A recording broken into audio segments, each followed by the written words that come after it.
So an EEG is much like an EKG, but instead of for the heart, it's for the brain. So what we're actually looking at with an EEG is the electrical activity. We're mapping the electrical activity of different areas of the brain and telling whether they're overactive, underactive, if they're balanced from back to front, left to right, and all those different variations could mean variations in symptoms, either neurologic or behavioral health related.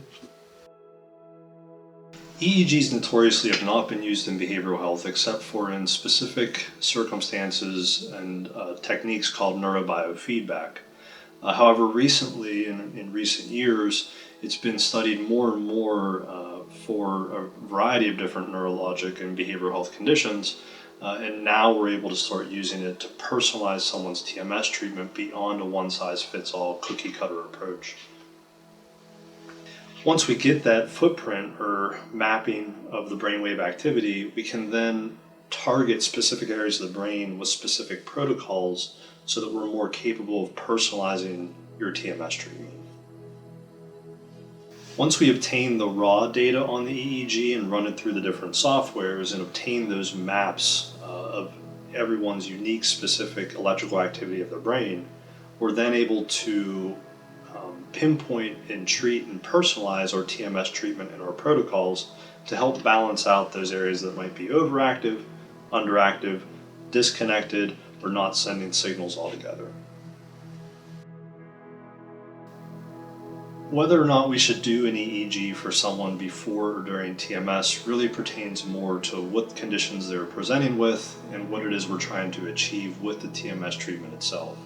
There's a number of cases where the standard protocol for TMS is more than effective and efficient.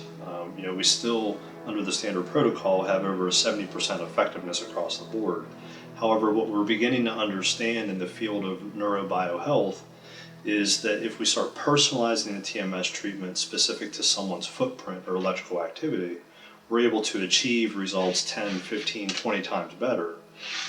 And capture individuals who otherwise may not have responded to the traditional protocols to begin with. So as I said, when we map out the brain electrically with an EEG, we often see areas of the brain that might be overactive, underactive, out of balance, or disconnected.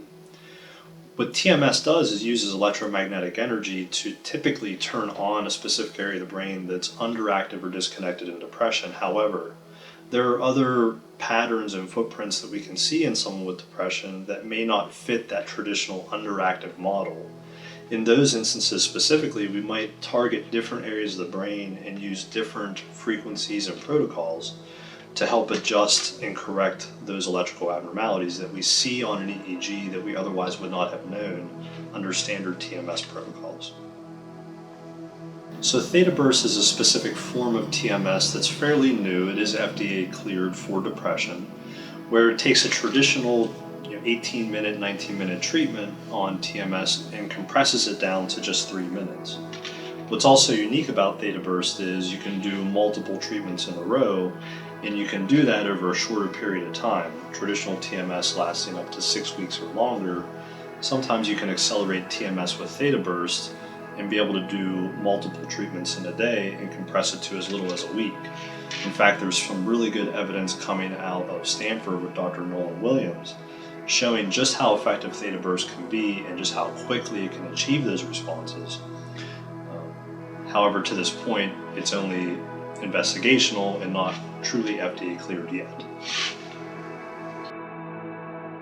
So TMS treatment often starts kicking in quicker than a traditional medication trial, which in that instance tends to be 4 to 6 or 8 weeks. TMS tends to start kicking in by week 2 to 3. You really should start noticing some results by week 4. However, a fairly large subset of patients won't notice anything.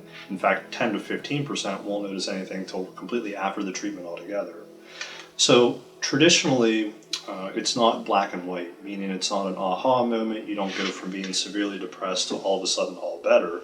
It tends to be small wins early on, week to week, when you look back and you say, oh, that is better, or that's different, or this is something my family members noticed. And then that builds over time and gets more and more exponentially better over time.